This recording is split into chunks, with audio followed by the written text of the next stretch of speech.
Charlie Chaplin stands at the altar of St. George's Church in Beverly Hills, adjusting his white bow tie while 200 guests watch the most anticipated Hollywood wedding of 1918. The minister opens his ceremonial book and begins the traditional words. If anyone here present knows of any reason why this couple should not be joined in holy matrimony, speak now or forever hold your peace. Suddenly, the bride beside him, actress Mildred Harris, turns toward the congregation and declares in a voice that carries to the back pews, "I object. I cannot marry a man whose heart belongs to someone else." What unfolds during the next 37 minutes of public humiliation doesn't just create Hollywood's most scandalous wedding disaster. It reveals how fame, pressure, and conflicted emotions can turn the most intimate commitments into theatrical performances that satisfy no one involved. St. George's Church, Beverly Hills, June 23, 1918. Saturday afternoon, 4:15.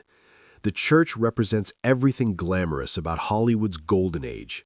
Stained glass windows filtering California sunlight, ornate Gothic architecture, and pews filled with the film industry's most influential figures.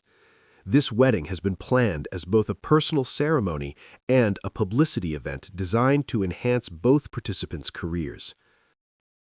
Charlie, at 29, is now the world's most famous entertainer, earning unprecedented sums and commanding international attention.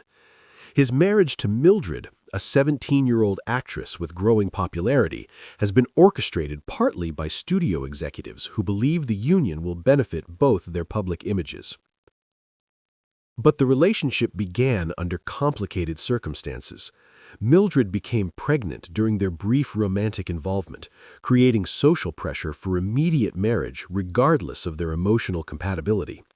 In 1918 Hollywood, unmarried pregnancy represents career suicide for female performers and serious scandal for male stars. The wedding itself reflects these mixed motivations. Instead of an intimate ceremony focused on personal commitment, it has become a media spectacle with photographers, journalists, and industry executives treating the event as entertainment rather than sacred ritual. Mildred stands beside Charlie in a wedding dress that cost more than most people's annual salary, but her expression suggests deep internal conflict rather than bridal joy. She has spent the morning crying in her dressing room, confessing to her sister that she feels trapped in a situation that serves everyone's interests except her own emotional needs. Mildred, her sister Helen had asked during the pre-ceremony preparations, "Do you love Charlie?" "I love the idea of Charlie. I love what he represents. But Helen, I barely know Charlie the person. We've spent more time with lawyers and publicity agents than we have alone together." "Then why are you going through with this?" "Because I'm pregnant, unmarried, and 17 years old in 1918 Hollywood. What choice do I have?" Charlie's motivations are equally complex. He feels genuine responsibility for Mildred's pregnancy and believes marriage represents the honorable response to their situation. But he's also aware that he doesn't love Mildred in the profound way he believes marriage requires.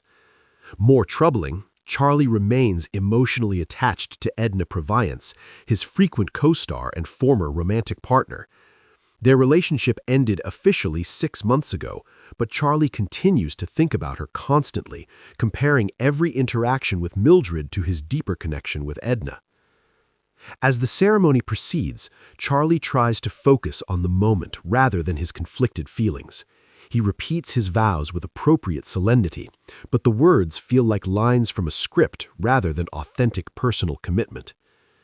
The crisis begins when the minister reaches the traditional objection clause. It's normally a ceremonial formality that passes without incident, but today it triggers Mildred's accumulated anxiety about proceeding with a marriage based on obligation rather than love. "I object," Mildred announces, her voice carrying clearly throughout the church. The congregation gasps. Charlie stares at Mildred in complete bewilderment. The minister looks frozen, unsure how to proceed with such an unprecedented situation. "Mildred, what are you doing?" Charlie whispers urgently. "I can't marry you, Charlie. Not like this. Not when we both know your heart belongs to someone else." The reference to Edna Purviance sends murmurs through the audience. Hollywood's gossip networks have speculated about Charlie's ongoing feelings for his former co-star, but Mildred's public acknowledgement transforms private speculation into confirmed scandal. "This isn't the time or place for this conversation," Charlie responds, acutely aware that their personal drama is unfolding in front of photographers and journalists who will transform this moment into international headlines. "When is the right time, Charlie? After we're married? After we spend years pretending to love each other while you continue thinking about Edna?" Mildred's emotional honesty creates an impossible situation. She's absolutely correct about Charlie's feelings, but her public revelation ensures that any resolution will become entertainment for millions of readers. Charlie faces a choice that will define how he handles personal relationships for the rest of his life. He can insist on proceeding with the ceremony, creating a marriage based on social obligation rather than emotional connection, or he can acknowledge the truth of Mildred's objection and face the personal and professional consequences of a canceled wedding. "Mildred," Charlie says carefully, "you're right about my feelings, but we have responsibilities that extend beyond our personal emotions." "What responsibilities, Charlie? To the studio? To the press? To society's expectations? What about our responsibility to ourselves and to this child to create a family based on honest love?" The mention of their unborn child adds another layer of complexity to an already impossible situation. Charlie knows that canceling the wedding will subject their child to social stigma that could affect his or her entire life. But Mildred's courage in speaking truthfully despite enormous social pressure forces Charlie to confront his own dishonesty about proceeding with a marriage he knows is emotionally fraudulent. "Ladies and gentlemen," Charlie addresses the congregation, "Miss Harris and I need a few moments to discuss this privately." "No, Charlie," Mildred responds. "We've had months to discuss this privately.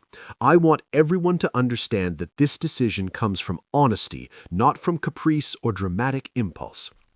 Mildred turns to address the wedding guests directly. "I cannot marry Charlie Chaplin because neither of us loves the other in the way that marriage requires. We're here today because of social pressure, professional calculation, and fear of scandal. But building a life together based on those motivations would be unfair to everyone involved, especially our child."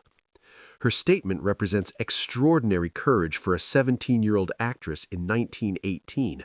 By speaking publicly about their emotional reality, she risks destroying her career and social standing, but she chooses honesty over convenience. Charlie realizes that Mildred has demonstrated more integrity in this moment than he has shown throughout their entire relationship. Her willingness to face social consequences rather than participate in emotional dishonesty forces him to examine his own motivations and choices. "Mildred is right," Charlie announces to the assembled guests. "We came here today for reasons that had more to do with obligation than love. While I take full responsibility for our situation and will continue to support both Mildred and our child, we cannot build a marriage on foundations that we know are inadequate." The church erupts in confused conversations as guests struggle to process this unprecedented turn of events.